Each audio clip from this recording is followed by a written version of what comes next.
8쪽입니다. 한번 빛을 받고 하늘의 은사를 맛보고 성령에 참여한 바 되고 하나님의 선한 말씀과 내세의 능력을 맛보고도 타락한 자들은 다시 새롭게 하여 회개할 수 없나니 이는 그들이 하나님의 아들을 다시 십자가에 못 박아 드러내고 욕되게 함이라. 아멘이 안 나오시죠? 예. 이거 아멘을 해야 하는 구절인지.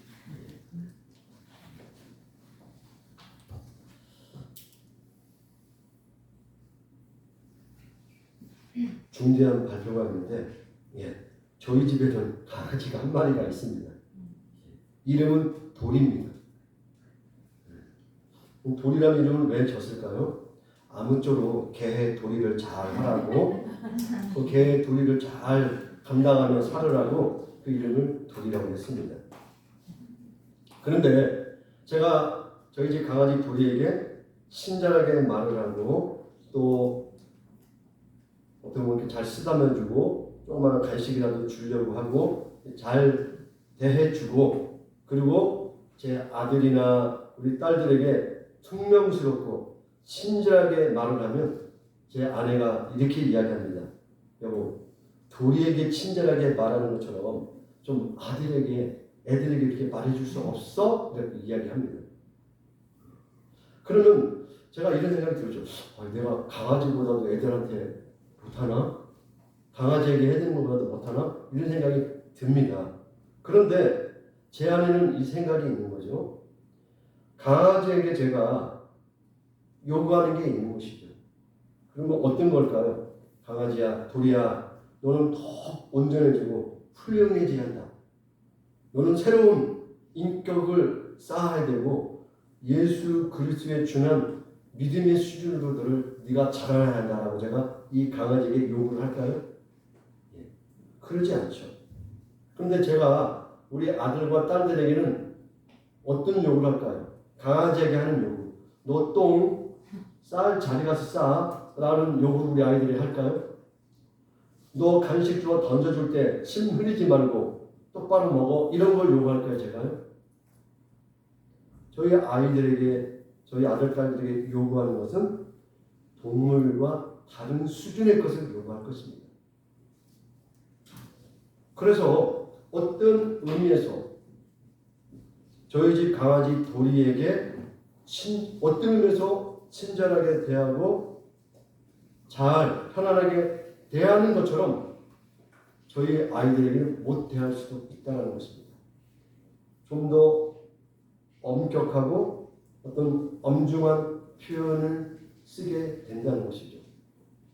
저희 집 강아지에게 제가 아무리 엄중하고 아주 엄격한 이야기를 한다고 해서 우리 집 강아지가 더 나은 인격과 더 나은 어떤 내면의 존재로 자라나지는 않는다는 것이죠. 그 강아지에게 제가 아무리 고래고래 화를 내고 성질을 내봐야 걔는 아무 의미가 없어요. 걔는 정말 그 태어난 존재 그 동물이라는 수준 안에서 그냥 이뻐해주고 키워주면 되는 거라는 것입니다. 근데 저희 세 아이에게는 그걸로 이 아이들이 크지 않는 것이죠. 제가 아이들에게 퉁명스럽게 하고 때로는 불친절하게 하는 것을 정당화하자는 이야기 차원에서 하는 이야기가 아닙니다. 좀 더 강아지보다 나은 어떤 그 이상의 요구를 하고 있다는 것이죠. 그 말은 무엇을 이야기하는 것입니까?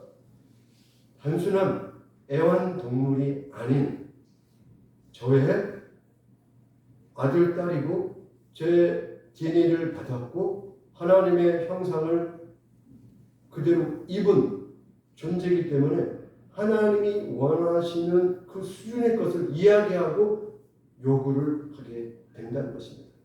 그렇기 때문에 여러분도 자녀들에게는 때로는 엄중하고 화를 낼 것입니다. 단순한 강아지 수준의 요구를 하지 않기 때문에 그렇다는 것입니다. 오늘 우리가 읽었던 히브리서 6장 4절에서 6절 말씀을 이해하는 어떤 틀이 있다는 것입니다. 이 말씀을 하나님의 아들과 딸에게 요구하는 하나님의 수준에서 강력하게 부탁하는 엄중한 경고라는 것입니다. 그리고 둘째는요, 이 본문은 너희들 예수 믿다가 잘못이 되면 지옥 갈 수 있어, 이러한 본문이 아닙니다. 이 본문의 관계는 철저하게 애굽에서 노예로 살던 이스라엘 백성이 홍해를 건너서 광야 생활을 하는 과정을 배경으로 하여 기록된 내용입니다. 그럼 이스라엘 백성들의 삶을 잠깐 우리가 기억하도록 하겠습니다. 히브리서는 철저하게 출애굽 사건을 배경으로 기록된 성경입니다. 그런데 히브리서가 기록된 이 내용 가운데 이 말씀을 받아보는 1차 독자들은 유대인들이에요. 근데 그 유대인들 가운데 예수를 믿는 사람들이 있게 된 것입니다. 그런데 주변에 같은 형제요, 민족이요, 또 가까웠던 일가 친척들이 예수를 믿으니까 유대인으로서 어떻게 너희들이 예수를 믿느냐, 더 고통스럽게 핍박하고 어렵게 하는 거예요. 그리고 예수를 믿어서는 하나님 앞에 구원받을 수 없다. 구약의 제사처럼 동물을 잡고 성전에 가서 제사를 드려야 죄 용서 받고 구원받는 거지, 무슨 십자가에 못 박혀 죽은 예수를 믿어야 구원받는다고 해. 그건 올바른 믿음이 아니야 라고 이야기하는 그 가운데 예수를 믿는 사람들이 고민을 하는 거예요. 내가 믿는 믿음이 잘못되었나? 그리고 적극적으로 주변에 가까운 친인척들이 핍박을 하고 그 공동체 사회에서 축출을 하니까 너무 힘든 거예요. 그래서 고민하는 것이죠. 다시 내가 유대교로 돌아갈 것인가 말 것인가에 대한 고민을 하는 순간 이 히브리서 서신이 도착을 한 것이죠. 그러면서 예를 들기를 너희 조상들을 다시 생각해봐라. 너희 조상들이 광야로 나와서 가나안 땅을 향하여 나가야 할 텐데 그 광야 속에서 어떤 일이 벌어졌느냐? 하나님이 바로의 그 칼 앞에서 홍해를 갈라 바다를 건너가게 했고 너희들이 물이 없어요. 왜 물을 주지 않습니까? 할 때 반석을 갈라 물을 주지 않았느냐? 또 하나님 배고파요. 왜 광야에 나오니까 먹을 게 없으니까 만나를 주시지 않았느냐? 하늘의 창고를 열어 만나를 주시지 않았느냐? 그리고 하나님 고기 먹고 싶어요. 이빨에 뭐가 좀 끼어서 나도 이쑤시개로 좀 쑤시고 싶어요. 하나님과 원망을 하니까 메추라기를 통해서 그들에게 고기를 먹이셨다는 것이죠. 또한 이방 민족이 그들을 공격할 때 그들의 힘으로는 이길 수 없는 하나님의 은혜로 말미암아 상대의 적을 이기는 수많은 하나님의 은혜를 경험하지 않았느냐. 그런데 결과가 어떻게 되었느냐라고 이야기하는 것입니다. 그들이 하나님의 그 많은 은혜와 사랑을 입은 결과가 무엇이냐? 결국 가나안 땅에 들어가기를 거부하지 않았느냐? 다시 우리는 애굽으로 돌아가고 싶어요. 광야의 그들의 삶이라는 것은 하나님의 은혜의 빛을 받고 하늘의 은사를 맛보고 성령의 참여한 바와 같은 하나님의 은혜를 체험하고도 그들의 결과가 뭐였어요? 애굽에 다시 가고 싶어요. 애굽의 삶을 다시 살고 싶어요. 그 삶의 요구를 40년 동안 했다는 것입니다. 그래서 하나님께서 너희들이 그렇게 소원대로 원하면 가나안 땅에 들어가지 말아라. 즉 광야에서 방황하다가 죽도록 하여라라고 했다는 것입니다. 바로 예수 믿는 이들에게 너희들이 다시 구약의 율법, 동물을 잡고 구약에서 요구하는 그 계명 하나에 또 유대인 조상들이 말하는 율법 외에 장로들의 유전을 하나하나 지킴으로써 너희들이 구원을 받을 수 있다고 말하는데 다시 그 길로 가고자 하느냐? 마치 너희 조상들이 광야에서 애굽에 다시 가고 싶어요라고 말하는 것처럼 너희들이 다시 구약의 백성처럼 그렇게 살려고 하느냐? 예수 그리스도가 오지 않았느냐? 그 빛을 너희들이 받지 않았느냐? 그 하늘의 은혜를 먹어보지 않았느냐? 어찌 다시 너희 조상들처럼 광야에서 죽고자 하느냐라는 엄중한 경고의 말씀이라는 것입니다. 우리가 알고 있는 교회 다니다가 또는 예수님 믿다가 목사님 말씀 잘 안 들으면 저주를 받아서 너는 타락한 인간이니까 지옥에나 가라 라는 본문이 아니라는 것이죠. 그거하고는 본문의 흐름이 전혀 관계가 없어요. 철저하게 6장은 3장과 4장을 이미 우리가 큐티를 통해서 보았겠지만 모세와 함께 애굽에서 탈출했던 이스라엘 사람들의 대다수가 약속의 땅에 들어가지 못하고 하나님을 배반하여 광야에서 불신앙의 역사를 펼치다가 죽은 슬픈 역사를 배경으로 하고 있다는 것입니다. 그래서 6장 1절에 그러므로 라는 이야기가 접속사가 들어갑니다. 그러므로 우리가 그리스도의 도의 초보를 버리고 너희들이 아직 예수 그리스도를 통한 하나님의 역사를 모르느냐. 왜 이제 그리스도를 믿고 만났으면 점점점 자라서 장성한 사람이 돼야 할 텐데 왜 그러지 못하느냐라는 이야기를 시작하는 것입니다. 그리고 오늘 이 본문을 엄중하게 경고로 말씀하신 이후에 11절을 보시기 바랍니다. 11절을 보시기 바랍니다. 여기서 분명히 이야기하죠. 9절입니다. 9절에 엄격하게 아주 엄중하게 경고하셨다가 갑자기 9절에서 사랑하는 자들아 우리가 이같이 말하나 너희에게는 이보다 더 좋은 것, 그 구원에 속한 것이 있음을 확신하노라. 얼마나 따뜻함으로 다시 한번 이야기를 합니까? 그럼 앞에 말씀은 무슨 말씀이라는 거죠? 여러분이 자녀가 올바른 길을 걷지 않을 때 어떻게 합니까? 엄격하게 이야기하죠. 너 그렇게 계속 못되게 말을 하고 친구들에게 악한 행동을 하면 너 나에게 분명히 혼날 거야. 그런데도 불구하고 또 어떤 실수를 반복한다는 것이죠. 그럴 때 뭐라고 이야기합니까? 이번에는 약속하자. 다음에는 맞을 거야. 라고 때로 엄중하게 이야기할 수 있다는 것이죠. 다음에는 너 이 잘못을 반복하면 이럴 수 있겠죠. 밥 한 끼를 안 먹는 걸 하자. 어떤 부모는 싫어하면 그러죠. 저희 때는 너 집 나가. 어머니 화가 나면 그러죠. 너 집 나가. 그런 이야기 안 들어보셨어요? 좋은 어머니만 만나서 그런 이야기를 안 들어보셨겠지만 저는 들어본 기억이 있는지 모르겠어요. 너 집 나가라. 때로는 어떻게 이야기합니까? 부모님이 화가 나면 넌 내 자식이 아니야. 진짜 자식이 아닌 겁니까? 부모님이 그 순간 갑자기 넌 자식도 아니고 넌 집을 나가야 돼. 그런 겁니까? 지금 이 상황의 심각함을 전달하는 언어라는 것입니다. 매개체라는 것입니다. 물론 우리가 그 말을 그 고질고대로 듣고 집 나가라고 했으니까 바로 짐 싸서 나갑니까? 여러분 그러셨나요? 때로는 분이 화가 나서 너 나가주고 그런 욕도 들어보셨죠?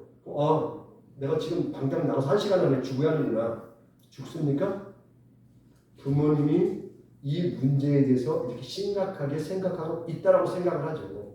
그렇게 생각하고 이해하는 게 정상 아니겠습니까? 오늘 본문의 등장은 그와 같다는 것입니다.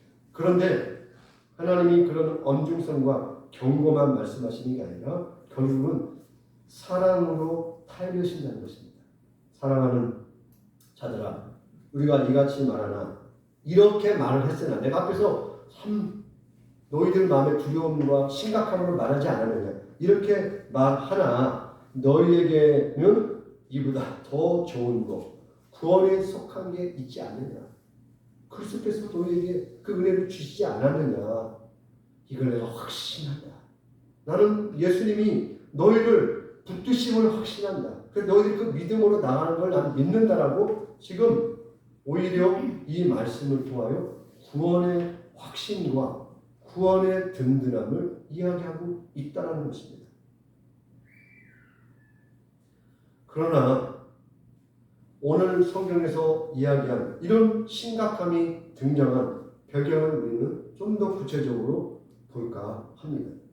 히브리서는 분명히 말씀드렸듯이 유대인 기독교인들이 과거 이스라엘이 애굽에서 해방되어 광야로 나오는 그 삶 가운데 오늘 성경에서 한 번 빛을 받고라는 이 표현처럼 이스라엘 백성은 광야 내내 어떻습니까? 12지파를 인도한 하나님의 불기둥이 있지 않았습니까? 하나님의 불기둥을 위하여 그들은 하나님의 인도함과 하나님의 보호가 그리고 함께함을 날마다 확인했거든요. 그들이 그런 하나님의 불기둥 같은 빛을 본 것처럼 너희들이 예수 그리스도를 통하여 하나님의 사랑을 확인하지 않았느냐? 십자가에서 너희를 위하여 친히 죽으시는 그 은혜를 너희들이 체험하지 않았느냐? 어떻게 그 빛을 보지 않은 자인 것처럼 그럴 수 있느냐라고 지금 그들에게 설명을 하는 것입니다. 또한 이들에게 이야기하죠. 맛보았다. 내세의 능력을 맛보고도라는 이야기를 합니다. 광야 40년의 세월은 어떤 세월입니까? 맛을 보는 시대였어요. 하나님이 그들에게 끊임없이 먹이는 시대였다는 것입니다. 물이 없다 할 때 그 사막에서 반석의 샘물을 마시겠고요. 그들로서는 상상할 수 없는 하늘의 양식, 만나가 그들의 매일매일의 양식이었다는 것입니다. 그것도 불만스러워서 하나님을 원망하자 하나님께서 매출하기를 통하여 그들의 육신의 만족을 채워주셨다는 것입니다. 그 은혜를 맛봤다는 것이죠. 광야에서 상상할 수 없는 하나님의 사랑과 은혜를 체험한 자들이었다는 것입니다. 너무나 놀라운 기적이었죠. 근데 그 기적을 맛보고도 곧 너희들이 예수님의 십자가의 은혜로 말미암아 하나님의 풍성한 공급하심 무엇입니까? 예수님이 나는 생명의 양식이요 참 생명의 음료라고 자신을 소개하지 않습니까? 요한복음 6장에서 이러한 예수님을 너희들이 친히 맛보고도 마치 우리가 성만찬을 통하여 예수 그리스도의 살과 떡을 맛보는 것처럼 너희들이 이 하나님의 은혜를 맛보고도 이스라엘 백성처럼 돌아가려고 하느냐? 그때는 절규라는 것입니다. 하나님의 사랑에 절규와 같다는 것이죠. 너희들이 그걸 보고도 그럴 수 있느냐라는 호소인 것이죠. 여러분의 자녀들에게 때로 이렇게 부분이 있죠. 내가 옛날에 이렇게 실수를 해서 지금 이런 못난 꼴을 가지고 있다. 너희들도 실수를 반복해서 나의 이 못난 꼴을 담고자 하느냐라고 하는 것처럼 지금 하나님께서는 이 고난당하고 있고 예수를 믿을까? 예수를 그냥 버려버릴까? 라고 마치 마음에 갈등하고 있는 이들에게 과거에 이스라엘 백성의 심각함을 통하여 또한 예수 그리스도의 사랑이 무엇인가를 밝히 드러내어서 다시 한번 그들이 하나님 앞에 합당한 자로서 믿음의 훈련을 감당할 수 있도록 안내하고 있다는 것입니다. 그러므로 우리에게 주는 경고는 이거라는 것입니다.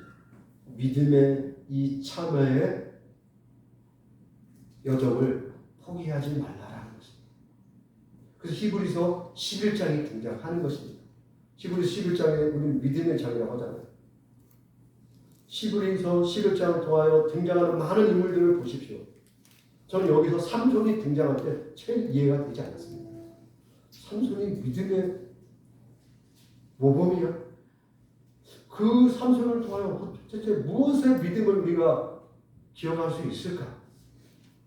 근데 제가 하나 삼손의 그 모습을 통하여 발견한 게 있습니다. 삼손 같은 자도 하나님이 붙드신다는 것을 저는 발견했습니다.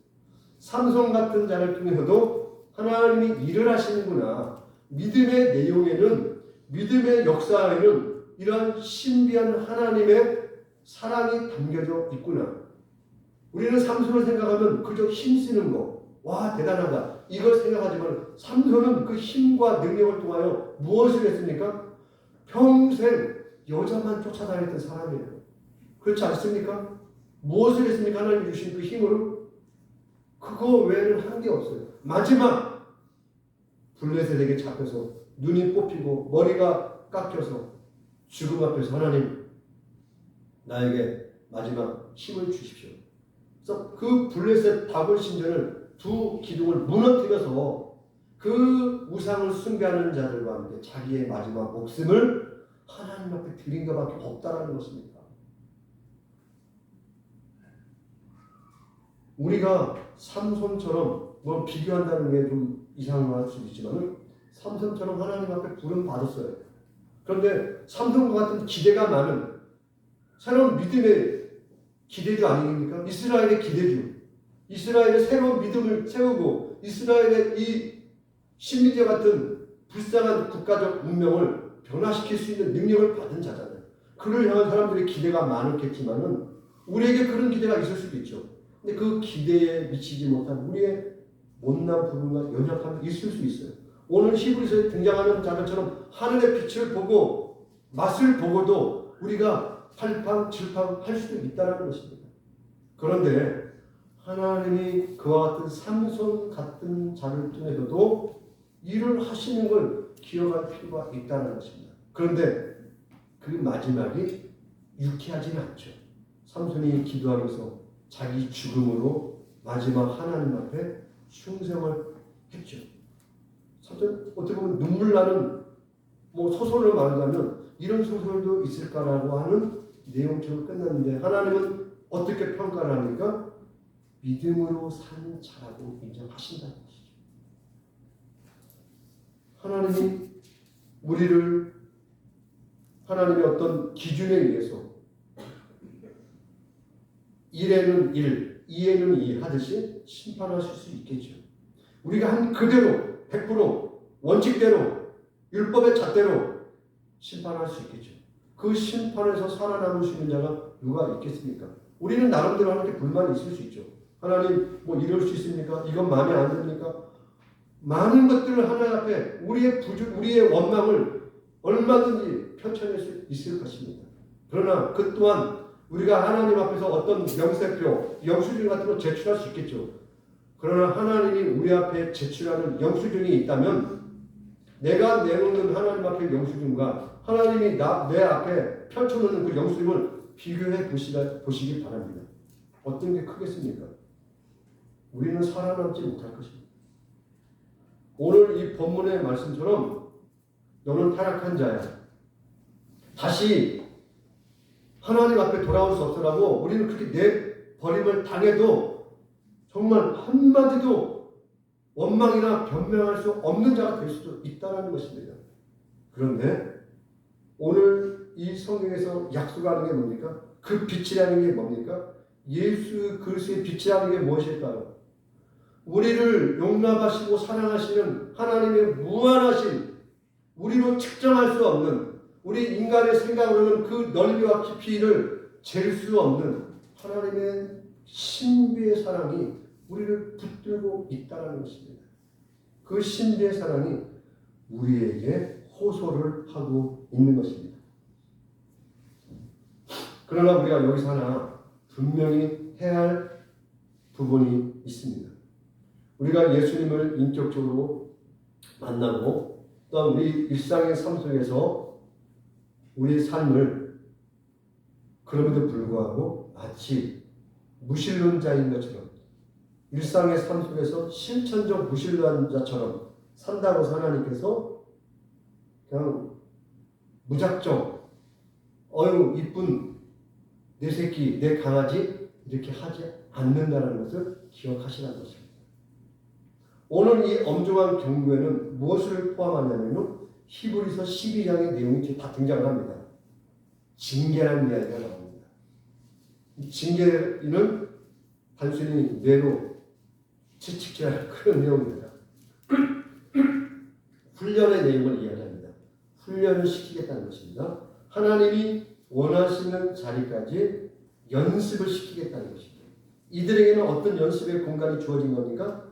가장 가까운 내 친인척, 내 민족, 내 혈연이 나를 믿음으로부터 어렵게 만드는 거예요. 이 훈련장에 그들이 쓰게 된 것입니다. 여기서부터 너희들이 믿음의 문제를 해결하라. 그 싸움을 감당해내라고 이야기하고 있다는 것입니다. 그래서 우리가 산상설교에서 하는 이야기를 좀 심각하게 들을 필요가 있습니다. 마태복음 7장 21절에서 23절입니다. 좀 뛰어넘는 내용과 같이 들을 수 있습니다. 그러나 본문을 읽고 계속 설명을 하겠습니다.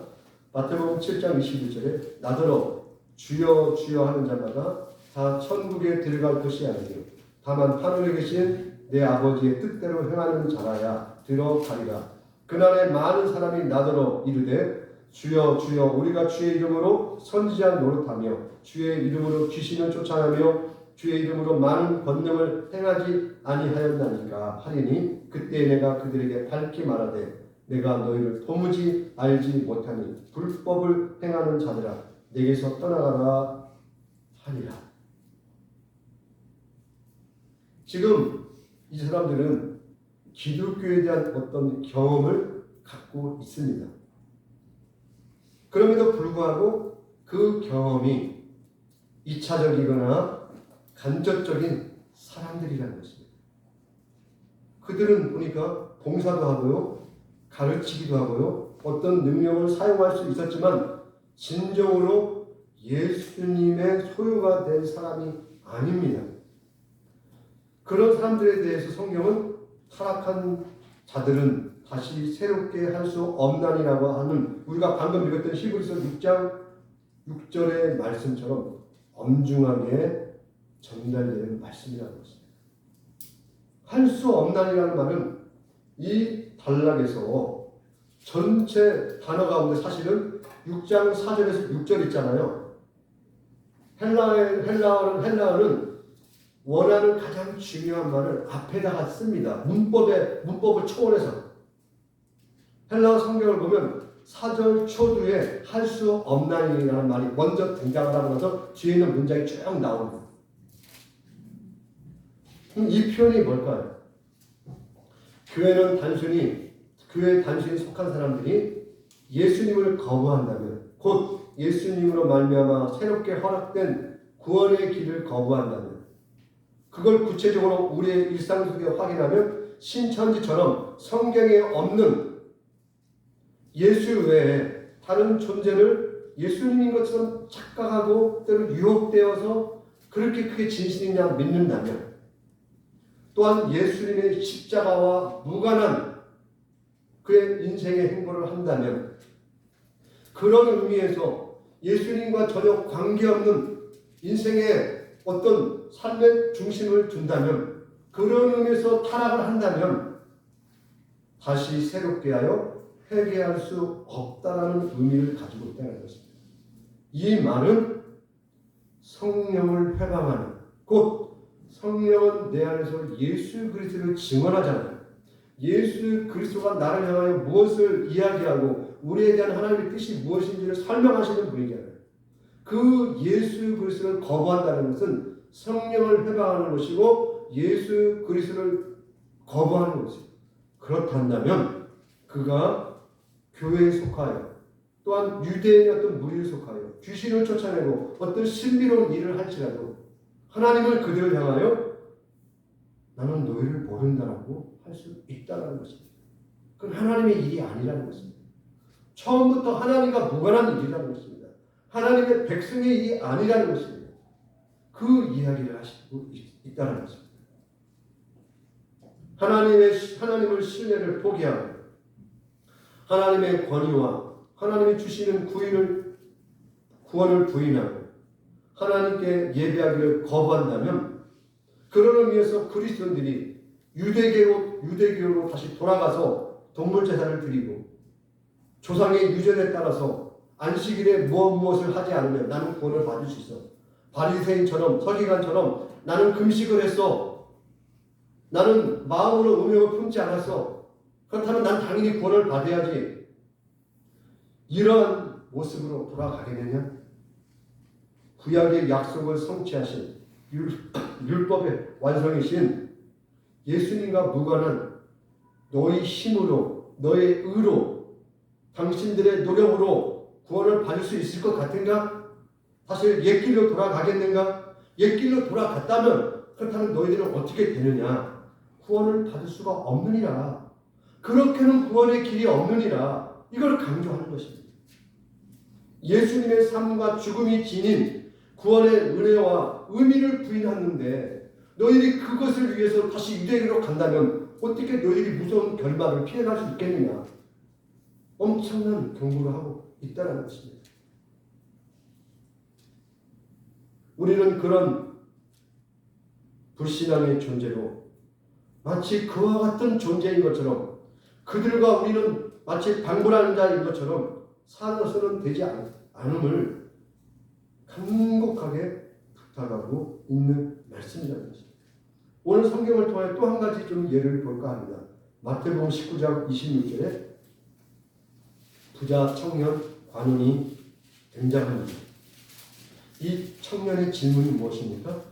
선생님이요, 어떻게 하여야 영생을 얻을 수 있습니까? 라는 훌륭한 질문을 하지 않습니까? 여러분, 성경을 통해서 사복음을 통해서 예수님께 직접 선생님 어떻게 해야 영생을 얻을 수 있죠? 이렇게 질문을 하고 있었습니까? 니고데모마저도 이렇게 질문을 하지 못했어요. 유대인의 선생님 니고데모도 이렇게 하지 못했어요. 이 청년은 예수님이 누군 줄 알고 어떻게 감히 바로 와서 선생님 영생을 어떻게 해야 얻을 수 있죠? 이건 박수를 받아야 하는 너무나 대단한 청년인 것이죠. 멋진 청년인 거죠. 그럼 예수님이 어떻게 질문을 합니까? 구약에 있는 율법의 내용들을 다 나열을 하십니다. 원수를 사랑했느냐? 도둑질 안 했냐? 예, 예수님 이 부자 청년에게는 너무 쉬운 답안인 거예요. 이건 그냥 누워서 발가락으로 쓸 수 있는 문제인 거예요. 자기에게는 유치한 문제인 거죠. 예수님에게 너무나 확실하게 주님 다 지켰습니다. 오히려 내가 뭐가 부족합니까? 그거 당장이라도 할 수 있습니다. 라는 자신만만했다는 것입니다. 근데 예수님이 한 가지 이야기를 하죠. 그래, 참 멋지구나. 그런데 내가 한 가지 정도 부탁을 하고 싶다. 너가 가진 재산을 다 팔아서 가난한 자들에게 나누어지고 나를 따르면 어떻겠느냐라고 요구합니다. 이 청년에게는 앞에 구약의 말씀을 다 지켰으니까 당연하게 예수님 그렇게 하겠습니다라고 답이 나와야 정상이지 않겠습니까? 영생을 질문했잖아요. 예수님이 이걸 다 지켰느냐라고 질문했을 때 지켰습니다라고 대답했잖아요. 그런데 이 예수님의 요구에 당황을 합니다. 놀랍니다. 충격을 받습니다. 그리고 마지막 슬픈 기색을 하고 입을 다물고 자기 갈 길로 간다는 것입니다. 그런데 여기서 중요한 질문이 등장합니다. 제자들이 이 상황을 봤잖아요. 예수님이 이 상황 속에서 이야기를 한 가지를 합니다. 낙타가 바늘기로 들어가는 것이 부자가 하나님 나라에 들어가는 것보다 쉬우니라는 말을 딱 끝납니다. 이 말이 끝나자 제자들이 듣고 놀랍니다. 그래요? 라고 대답을 하잖아요. 그렇죠? 라고 하지 않는다는 것입니다. 깜짝 놀라며 반문을 합니다. 왜 이 반문을 할까요? 이렇게 이야기하죠. 그렇다면 누가 구원을 얻을 수 있습니까? 라고 반문을 해요. 좀 이상하지 않습니까? 예수님이 하신 대로 그 청년이 재산 팔고 따라오겠다고 안 하잖아요. 돌아가는데 예수님이 이 낙타가 바늘길 통과하는 문제와 부자가 하나님 나라에 가는 문제를 이야기했을 때 제자들이 반문을 한다는 것이죠. 왜 반문을 했을까요? 이스라엘 사람들에게 부자가 된다는 것은 율법을 온전히 지켜서 하나님께로부터 인정받은 자의 확증인 거예요. 부자가 어떻게 지옥에 갈 수 있습니까? 라고 반문하는 거예요. 이들은 부자가 되는 것은 하나님의 율법의 말씀을 너무너무 잘 지켰기 때문에 그 약속으로 거기다 복을 줬고 하나님이 복을 준 거가 부자인데 저 부자가 천국에 못 가면 우리는 어떻게 되나 이렇게 되는 질문인 거죠. 부자가 천국에 못 가요?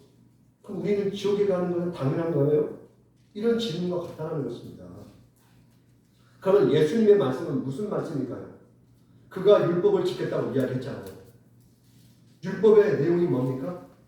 첫째, 하나님을 사랑하라. 둘째, 이웃을 사랑하라는 거잖아요. 하나님을 사랑하는 자는 이웃을 사랑할 수밖에 없다라는 한 문장이거든요. 그럼 예수님이 그에게 무슨 요구를 했습니까? 그가 그렇게 잘 지킨다라는 율법을 요구했잖아요. 예수님이 새로운 요구를 하신 게 아니에요. 율법을 한 문장으로 요약해서 그래 너 참 잘했다. 그럼 그 율법을 온전히 이루자. 너의 재산을 가난한 자들에게 나누어 줘라. 내 이웃을 내 몸같이 사랑하라. 하나님을 사랑하는 데는 내 이웃을 사랑하지 않으면 그 율법을 다 이루자.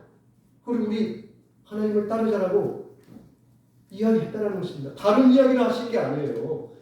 그 이야기의 말씀을 그대로 이야기를 했는데 그 부자 청년 관원은 그 말씀을 듣고 슬픔에 빠진 거예요. 이거 어떻게 된 겁니까? 예수님 앞에 그렇게 자랑스럽게 율법을 지켰다고 이야기했던 그가 정작 율법의 정신을 이야기하자 그 율법으로부터는 가장 멀어진 자가 되었다는 것입니다. 그래서 예수님이 하신 말씀이 부자가 바늘길을 통과하는 것은 낙타가 통과하는 것보다도 불가능하다라고 이야기를 하셨다는 것입니다. 오늘 성경 속에서 이스라엘 백성이었지만 이제 예수님을 만나서 새로운 구원의 여정을 걸어가는 새로운 믿음의 백성들이 생겼어요. 그들에게 큰 환난이 온 것이죠. 그들이 하나님을 사랑한다. 구약의 율법을 믿는다고 할 때 진정한 율법의 완성이 누구입니까? 예수님이잖아요. 그래서 히브리서에 멜기세덱 대제사장 이야기가 앞에서부터 계속 나오지 않습니까? 너희들이 그렇게 자랑스럽게 말하는 이 성전 제사, 대제사장, 율법, 그걸 누가 이루었느냐? 부자 간원이 정작 율법을 지키라고 했을 때 그 율법으로부터 멀어진 것처럼 너희들이 구약의 말씀에서 그렇게 예언하고 있는 예수 그리스도를 너희들이 지금 믿지 않겠다고 한다면 너희들이 구원이 어떻게 되겠느냐라고 말씀하고 있다는 것입니다. 그러므로 예수님이 다시 부자 간원 이야기로 돌아가서요. 부자 청년 관원은 하나님의 사랑을 이웃 사랑으로 실천하라는 율법의 본정신을 명하자 거부를 했기 때문에 그러면 제자들이 너무나 충격받아서 저런 사람이 구원을 못 받는다면 어떻게 구원받으실까 있을 수 있습니까? 라고 질문했을 때 중요한 답을 하십니다. 그러니 이 구원을 인간의 노력과 행위로 이룰 수 있겠느냐라는 질문을 하시는 것입니다. 바로 사람은 할 수 없으나 하나님만이 하신다라고 이야기를 하십니다. 사람으로는 할 수 없으나 하나님으로서는 다 하실 수 있느니라. 우리의 구원이 이렇다는 것입니다. 너희들이 구약의 율법의 온갖 내용들을 그것도 부족해서 너희들 장로들이 따로 만든 그 율법의 조항들 그걸 다 너희들이 한다고 해서 하나님의 마음을 채울 수 있을 것 같으냐? 그럴 수 없다. 너희들은 할 수 없다. 내 만족을 채울 수 없다. 그런데 할 수 있는 방법이 있다. 그게 무엇이냐? 하나님이 하신다. 너희들의 구원은 하나님이 이루시는 거다. 예수께서 너희들의 구원을 아무 조건 없이 이루셨는데 왜 조건을 붙이냐는 거예요. 너희들이 다시 돌아가서 구약의 율법을 하나하나 나열해 가면서 다시 구원을 너희들이 스스로 쌓아서 벽돌 쌓듯이 커다란 집을 지을 수 있을 것 같으냐라고 반문하는 것입니다. 우리는 하나님 앞에서 우리를 돌아보고 우리의 환경을 돌아보면서 우리의 구원을 우리 스스로가 도끼질을 하는 행동들을 하는 경우가 있을 수 있다는 것입니다. 나를 보고 내 환경을 보고 내 구원의 문제를 자꾸 확인을 하려고 해요. 그 구원은 사람의 것으로 확인할 수 있는 내용이 아니에요. 저희가 세례 이야기를 계속 예배 전에 읽지 않습니까? 하나님의 세례는 성령을 인치신 세례는 어떤 환경으로도 도끼로 찍어낼 수 없는 하나님의 약속이라는 것입니다. 이 명확한 구원의 약속을 받은 너희들이 왜 다시 돌아가려고 하느냐는 어떤 너무나 탄식과 같은 내용이라는 것입니다. 당연히 기독교 안에서 우리 믿음 안에서는 가룟 유다와 같은 상황도 발생할 수 있습니다. 베드로와 같은 상황이 우리 눈으로 확인하는 일은 있을 수 있습니다. 근데 우리가 여기서 오늘 이 문제의 결론을 이끌어 갔으면 좋겠습니다. 예수님을 부인하는 부분, 우리가 예수님을 부인했다고 했을 때 가룟 유다를 먼저 생각할 수 있겠죠. 예수님의 모든 것을 다 확인하고 봤잖아요. 근데 그분을 부인하는 정도가 아니라 그분을 팔아서 돈을 챙기잖아요. 대단하지 않습니까? 예수님을 팔아서 돈까지 챙기는 사람. 그러면 이 사람의 마치 반대편에 서 있다가 하기는 뭐 좀 이상한데 이 사람과 방문한 존재가 있다면 누굽니까? 조금 더 밀리지 않는 사람. 베드로 아닙니까? 베드로는 3번씩이나 부인했어요. 자기 입으로. 그 저주를 했습니다. 베드로는요, 나 예수님 몰라. 이 정도가 아니에요. 여러분 마태복음 읽어보시죠. 부인한 장면. 예수님은 저주를 합니다. 아니 그럴 수가 있습니까? 3년간 하나님의 아들이요 그리스도라고 인정하고 자기가 고백했던 그 베드로가 마지막 여종들이 너 예수님의 제자지 하니까 나 몰라 이 정도가 아니라 막 예수님을 저주해가면서 자기는 예수님과 무관하다고 이야기한 사람이었습니다. 그런데 어떻게 됩니까? 결과가 가룟 유다는 베드로와 동일하게 예수님을 배반했지만 마지막 어떻게 합니까? 자책만 갖게 됩니다. 스스로 자책. 인간적 자체만 갖고 어떻게 합니까? 죽음으로 자기 스스로 자살을 합니다. 베드로는 어떻게 합니까? 똑같이 자책합니까? 자책을 하죠. 닭이 꼬끼 울자마자 예수님의 말씀이 떠오르고 어떻게 합니까? 나도 죽자. 아유 남자가 이렇게 할 수 없지. 나도 자존심이 있지. 죽는 게 아니라 슬피 울고 그 자책이 어떻게 합니까? 자기가 무엇인가를 아는 거예요. 인간의 힘으로 내 믿음을 지켜낼 수 있는 게 아니구나. 내가 그리스도는 하나님의 아들이시오 그렇게 고백하고도 내 힘으로 고백해서 해서 지켜지는 게 아니구나. 그리고 그 고백했을 때 예수님이 뭐라고 합니까? 네가 한 게 아니라 누가 했다고요? 이건 하나님이 허락하시지 않으면 안 되는 거라는 걸 이미 이야기를 하셨거든요. 베드로의 믿음이라는 것, 가룟 유다의 어떤 그가 믿음이라는 것들은 하나님이 지키시지 않으면 내가 어떤 특별한 용기와 뜻을 가지고 내 마음의 결의를 가지고 지켜내는 게 아니라는 것입니다. 우리는 오늘 본문을 통하여 우리는 베드로 같은 존재가 될 수도 있고요. 사실 가룟처럼 그런 존재처럼 있을 수도 있어요. 우리 마음을 항상 자책하면서 뭐 내가 이렇게 믿어봐야 걔는 창피하기만 하지.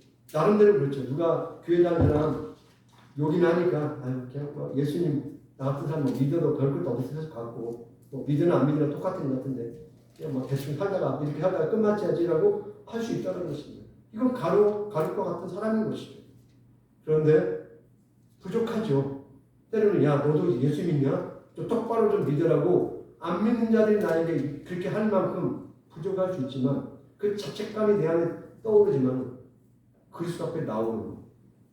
베드로가 예수님을 만나서 베드로야 네가 나를 사랑하느냐? 대답 못하잖아 제대로. 주께서 아시나이다.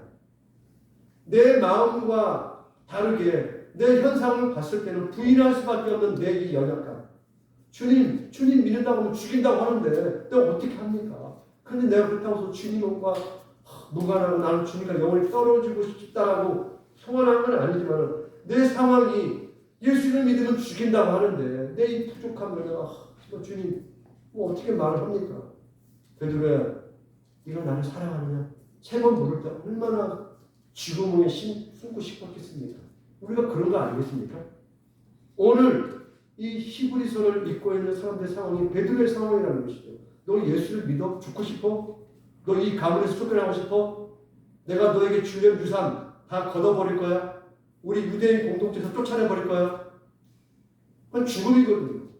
주님, 예수님을 믿으면 이렇다는데 제가 어떻게 해야만 좋겠습니까?